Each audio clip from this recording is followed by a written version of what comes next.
Hey everyone, in this video we will see how to fix SoftHeat, heating pad, blinking light, controller reset and malfunction troubleshooting. Fix 1 is check the power connection. Unplug the heating pad from the wall outlet, then make sure the controller is firmly connected to the heating pad.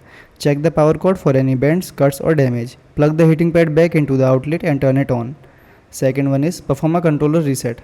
Turn the controller off, then unplug the heating pad from the wall outlet. Wait for about 30 to 60 seconds, then plug the heating pad back in. Turn the controller on and check if the blinking light had stopped. Third one is try a different wall outlet.